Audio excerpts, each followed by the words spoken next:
In today's video, we're diving deep into Diogo Dalot's career at Manchester United, covering his career so far, his player-club connection, his use of PR to his advantage, players of his era, his humiliation kink, and his future at Manchester United. Buckle up, because here's why Dalot needs to be sold before it's too late. Let's get into it. Dalot was originally brought to the club by Jose Mourinho in June 2018, before he was sacked on the 18th of December 2018. In the 18-19 season, under Ole, Dalot received 1,659 minutes of game time. In that season, we ended up finishing 6th. Ole saw enough and decided he couldn't trust Dalot with the right-back position, and so he went on to buy Aaron Wan-Bissaka in the summer of 2019. The 2019-20 season commences once Wan-Bissaka comes in. Dalot gets even less minutes because there's an apparent difference in defensive quality, and we end up finishing 3rd. The summer of 2020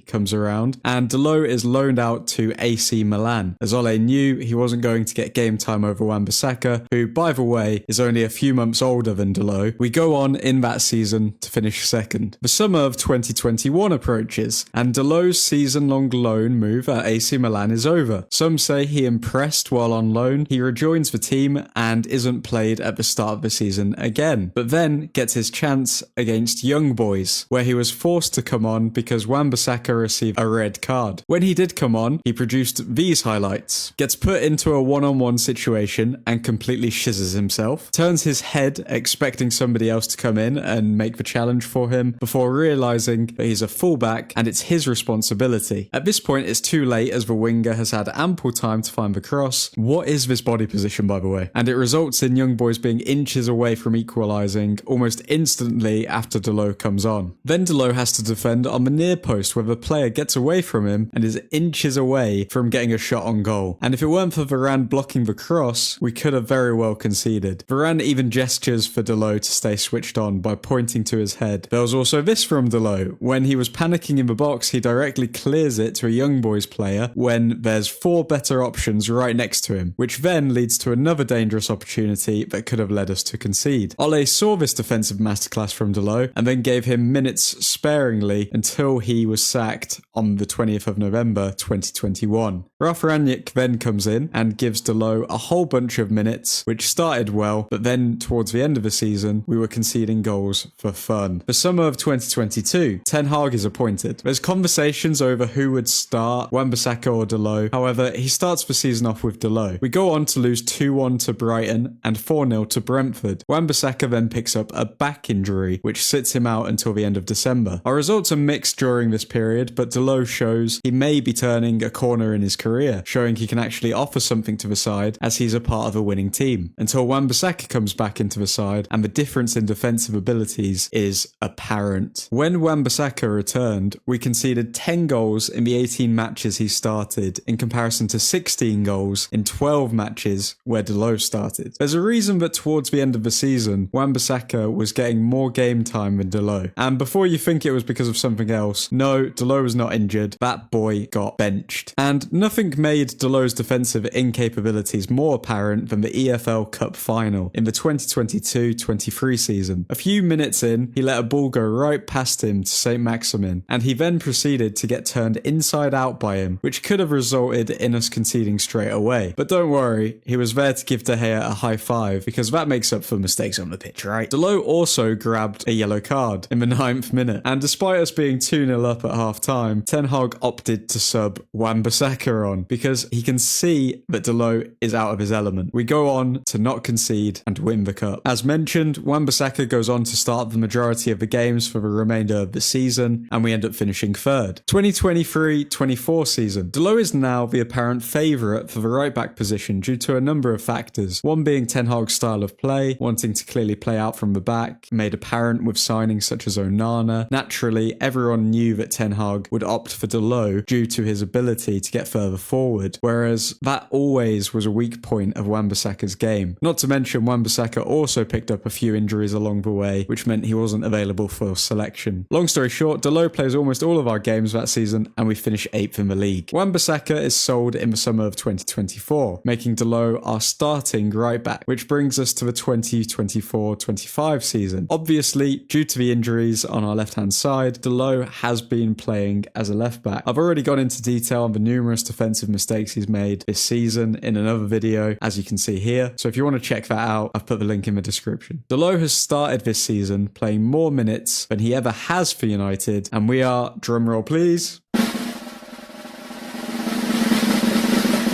14th in the league.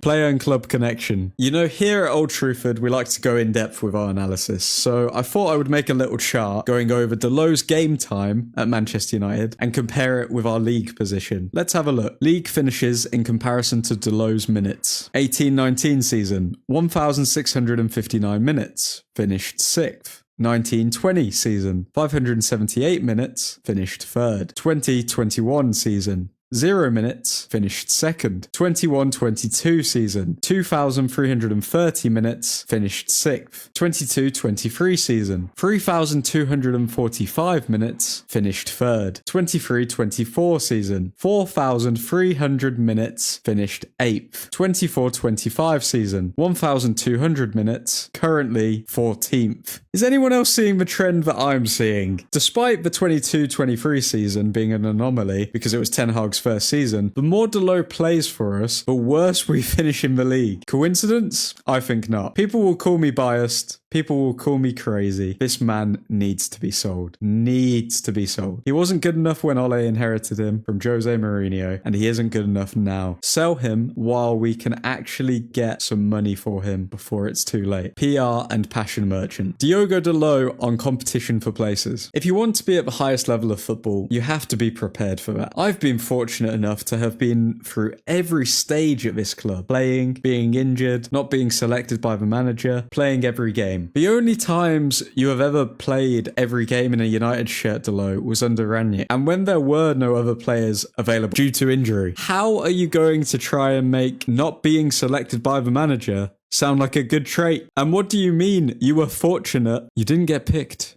because you're trash. Diogo Dalot on his connection with fans. I think it's something that comes when you've been with a club for so long. You start looking at the club a bit more than just as a player, than just something that you're working for. And that's the way that I like to approach things. I mean, I think I can tell everyone why Dalot gets on well with the fans. Maybe it's because he does the most PR out of any player in the club, appearing on almost every fan channel that will have him. He's a PR merchant, which has put him in good stead when appeasing the fan base. It also helps when you're besties with the best player to have ever played the beautiful game. That's one way to get fans on your side. Diogo Dalot's passion is unmatched. It's not uncommon to see these posts like this from United channels either. What I don't understand is the same pages that would shiz on McTominay by calling him a passion merchant are the same pages that praise Dalot for this. Funny that. Diogo Dalot on being one of the experienced senior names. I think it's the way that I like to receive the players, but I like for them to feel welcomed when they arrive, making sure that they know the values and the standards of the club. I think that's something that I always try to pass on to them, while never letting myself let go of those standards as well. Well, before I break this down, be honest with me, everyone. This sounds like an answer you would give in a job interview. So congratulations to Dalot's PR team for prepping him so well. You're one of the senior names because you have more minutes than the majority of players in the squad. Do you know who else has the most minutes in the squad? Rashford, Lindelof, Shaw, Maguire. It's nothing to do with how you receive the players. And FYI, you're not in good company there because the majority of fans are calling for some, if not all of those players to be sold. Know the values and the standards of the club. You don't even know the values and the standards of your own position, mate. How are you supposed to understand the values of the club? Get your position right first, and then work on understanding the institution that is Manchester United, while never letting myself let go of those standards as well. You're a right back who doesn't know how to defend. You can't let go of standards you have never had, Dalot. Diogo Dalot on becoming one of the senior players. It's something that's becoming part of me now. I think it came in a natural way.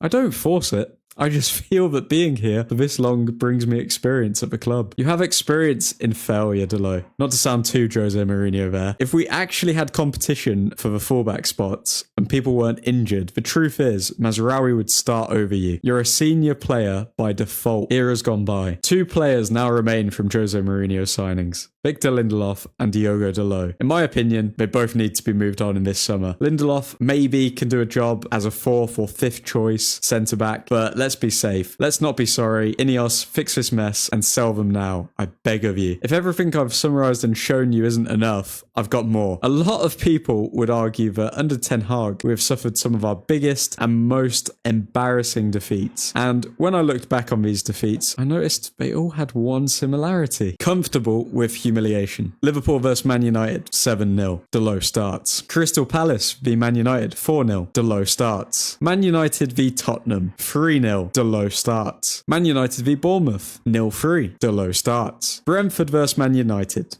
4-0. Dalot starts. Man United v Coventry, 3-3. Dalot starts. Man City v Man United, 6-3. Dalot starts. The sad thing is, I could keep going. Every big loss Man United had under Erik ten Hag, guess who started?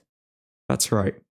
Diogo Dalot. Now, do I blame the entire loss on Diogo Dalot? No, I don't. But is it a coincidence that our biggest defeats, where we've conceded easy goals, have come when he started? No.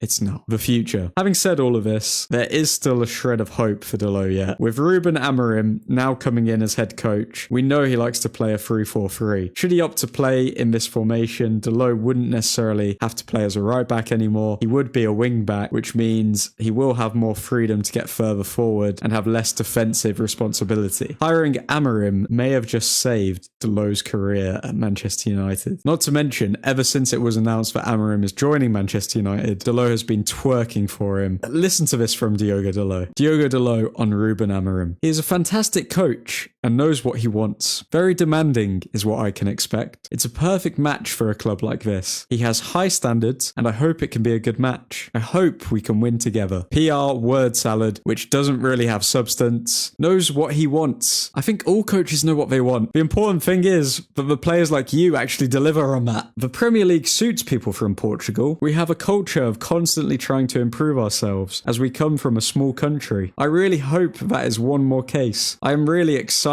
to start working with him. Oh my lord. The Premier League suits people from Portugal. Brother, what have you done in the Premier League? Please, stop putting yourself in the same bracket as top Portuguese Premier League players like Cristiano, Nani, Carvalho, Silva, Fernandes. You're not even in the top 20 Portuguese players to have ever played in the Premier League. Please stop with the we. But as you can see, folks, more glazing for the new manager, but now he's highlighting that they're both Portuguese in a hope that there's some kind of national loyalty so that he'll get game time, I guess. Diogo Dalot on Ruben Amorim. He comes from a big club in Portugal, but United almost quadruples the amount of exposure, intensity and pressure. But in Sporting, he was more than able to deal with it, so I'm sure he will be able to deal with that. PR, stating the obvious, but I'm sorry, why are you talking on whether the coach will be able to deal with the pressured scenarios? Honestly, know your place, Dalot. I'm just not confident he can be an integral member of a successful defence, let alone a team that's capable of winning titles. There's too many holes in his game, and with him turning 26 years old in only a few months, I highly doubt he will make the necessary jumps. Having said that, this new system could save Dalot from having to defend, so we'll have to wait and see. What do you think of Dalot? Am I being fair or a bit harsh? I would apologise, but I'm tired of these parasite players being hyped up and then consistently underperforming. If you enjoyed this video,